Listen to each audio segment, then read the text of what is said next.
اللہ تعالی علیہ وسلم نعمتیں بانٹتا جس سمت وہ ذیشان گیا، نعمتیں بانٹتا جس سمت وہ ذیشان گیا، ساتھ ہی منشی رحمت کا قلمدان گیا، لے خبر جلد کے غیروں کی طرف دھیان گیا، میرے مولا میرے آقا تیرے قربان گیا، دل ہے وہ دل جو تیری یاد سے معمور رہا، دل ہے وہ دل جو تیری یاد سے معمور رہا، سر ہے وہ سر جو تیرے قدموں پہ قربان گیا، اور انہیں جانا انہیں مانا نہ رکھا غیر سے کام، انہیں جانا انہیں مانا نہ رکھا غیر سے کام، للہ الحمد میں دنیا سے مسلمان گیا۔ آج کی یہ محفل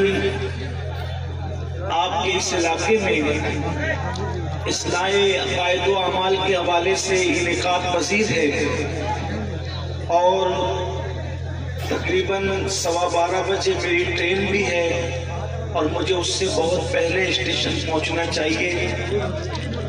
اس لیے بہت دیر تک ہم آپ سے کوئی گفتگو نہیں کر سکیں گے، صرف مختصر 1 سے 2 بات آپ کو سنا کر یہاں سے رخصتی لیں گے، اور اس کے بعد شاید جلسہ آپ کا چلتا رہے گا۔ میں آپ کو ایک بات کہتا ہوں بیان شروع کرنے سے پہلے، آپ لوگ جو بھی کرتے ہو ہم لوگوں کو کوئی برا نہیں لگتا، اس لیے کہ ہمیں پتہ ہے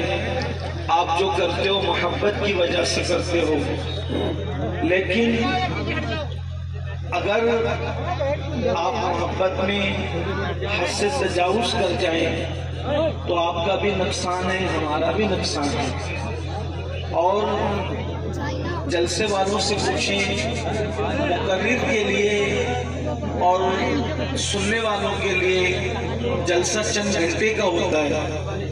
لیکن جو لوگ جلسہ کرتے ہیں ان کے لیے تو وہ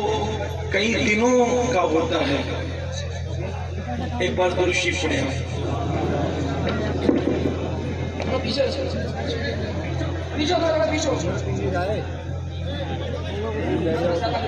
بیٹھ جاؤ یار سب لوگ یار، پچھلے والوں کے میرا ممبر کو بھیج دیتے یار، مجھے فائدہ کیا پتا ممبر کے قریب میں کھڑے۔ اگر ان کے دل میں عشق رسول ہے، اس وقت جو حالات ہیں پوری دنیا میں مسلمانوں کے، 2 بات صرف میں پیش کروں گا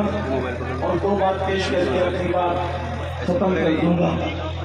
اس وقت تو پوری دنیا میں جو مسلمانوں کے حالات ہیں اور جن معاملات سے ہم لوگ دوچار ہیں، تو اس میں سب سے بڑا مسئلہ یہ ہے کہ پوری دنیا مسلمانوں کو اپنے پیروں سے کچلنا چاہتی ہے، اور پوری دنیا مسلمانوں کا خاتمہ چاہتی ہے۔ عیسائیوں کو یہودیوں سے کوئی پرابلم نہیں، یہودیوں کو عیسائیوں سے کوئی پرابلم نہیں، عیسائی اور یہودیوں کو مشرکوں سے کوئی پرابلم نہیں، مشرکوں کو یہود و نصارہ سے کوئی پرابلم نہیں، اس لیے کہ وہ سب جانتے ہیں کہ ان کے پاس جسم تو ہے، مادیت تو ہے، ان کے پاس دولت تو ہے، ساز و سامان تو ہے، ان کے پاس بہت سی چیزیں ہیں، مگر ان کے پاس روحانیت نہیں ہے۔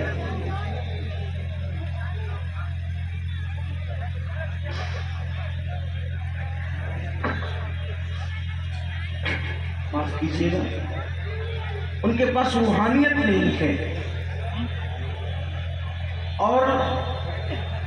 انسان کی جو فتح اور نصرت ہے وہ حق کی بنیاد پر آتی ہے۔ تو یہ لوگ جو دنیا میں دوسرے لوگ ہیں وہ حق پر نہیں ہیں، ان کے پاس کوئی زندہ نظام نہیں ہے، ان کے پاس کوئی زندہ کتاب نہیں ہے، ان کے پاس کوئی زندہ قانون نہیں ہے، اس لیے ان لوگوں کو اگر سب سے زیادہ خوف اور خطرہ ہے تو اسلام اور مسلمانوں سے، کیونکہ مسلمانوں کے پاس قرآن جیسی زندہ کتاب ہے، وحدہ لا شریک حی و قیوم خدا سے مسلمانوں کا رشتہ ہے، رسول اللہ صلی اللہ علیہ وآلہ وسلم کی ہم امت ہے، اس لیے اگر لوگوں کو خطرہ ہے تو اسلام اور مسلمین سے خطرہ ہے، لیکن پھر بھی لوگ ہمیں پیروں میں کیوں ڈالتے ہیں؟ اس کی سب سے بڑی وجہ یہ کہ ہم اوپر کے مسلمان ہیں، ہم اندر کے مسلمان نہیں ہیں۔ ہم اوپر کے مسلمان ہیں، ہم اندر کے مسلمان نہیں ہیں۔ ہمیں اوپر کے مسلمان کے ساتھ ساتھ اندر کے مسلمان بننا چاہیے۔ اوپر اور اندر میں کیا فرق ہوتا ہے؟ اوپر کے مسلمان اور اندر کے مسلمان میں کیا فرق ہوتا ہے وہ میں آپ کو بات آگے بڑھانے سے پہلے ایک مثال کے ذریعے سمجھانا چاہتا ہوں۔ ایک اخبار میں ایک آرٹیکل شائع ہوا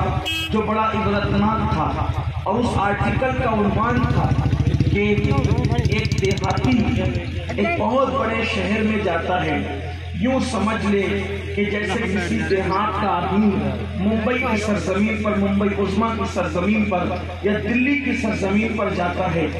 چھوٹے سے گاؤں میں کھیت کھلیان میں پرورش پانے والا وہ بندہ، اس نے کبھی کوئی کھیل نہیں دیکھا تھا، کوئی گیم نہیں دیکھا تھا، اس کو سوائے کھیت اور کھلیان کے کوئی چیز معلوم نہ تھی۔ جب وہ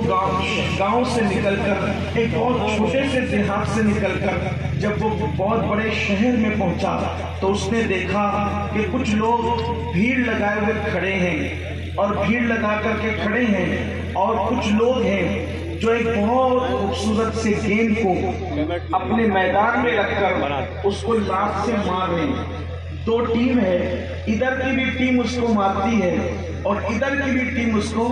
پیر سے مارتی ہے، جس کو ہمارے نوجوان آج کل اپنی زبان میں فٹ بال کہتے ہیں۔ یہ گیم آپ نے دیکھا ہوگا، آپ کھیلتے بھی ہوں گے۔ اسکول کے جو بچے ہیں، کالج کے جو بچے، انہیں پتہ ہے فٹ بال کھیلنے میں کتنا مزہ آتا ہے ان کو، اور جب وہ گیند اڑ کر کے باہر چلی جاتی ہے تو وہی ٹیم کے لوگ پھر اس کو لاتے ہیں اور پھر اس کو پیر سے مارتے ہیں۔ وہ دیہاتی، اس کو پتہ نہیں تھا کہ فٹ بال یہ گیم کون سا ہوتا ہے۔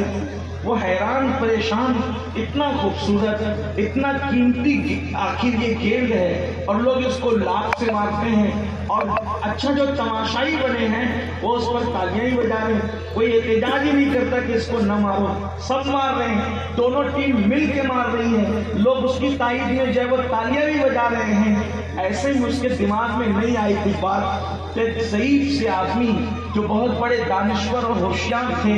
انہوں نے اس نوجوان کو حیرت اور استعجاب میں دیکھا تو فرمایا، بیٹا کیا بات ہے؟ کہا، بابا یہ بات میرے سمجھ میں نہیں آ رہی ہے کہ آخر اس گیند کا قصور کیا ہے کہ اس کو سب اپنے پیروں سے مار رہے ہیں۔ تو چونکہ ہمارے بزرگوں نے فرمایا کہ جیسی عقل ہوتی ہے اس سے ویسی بات کرنی چاہیے، ہر انسان سے اس کی عقل کے مطابق بات کرنا چاہیے۔ تو جب اس دیہاتی نے پوچھا کہ بابا اس گیند کا قصور کیا ہے، لوگ اس کو کیوں مار رہے ہیں، تو اس وقت تو اس بوڑھے نے کہا، بیٹا اس کا قصور یہ ہے کہ یہ اوپر سے بہت خوبصورت ہے لیکن اندر سے خالی ہے، اس لیے لوگ اس کو مار رہے ہیں، اس کے اندر کچھ ہے نہیں، اندر سے خالی ہونے کی وجہ سے اس پہ مار پڑ رہی ہے۔ آپ دیکھیں پتھر بہت خوبصورت نہیں ہوتا لیکن پتھر اندر سے بھرا ہوا ہوتا ہے، بہت ٹھوس ہوتا ہے، تو چلنے والا پتھر دیکھ کر کے چلتا ہے،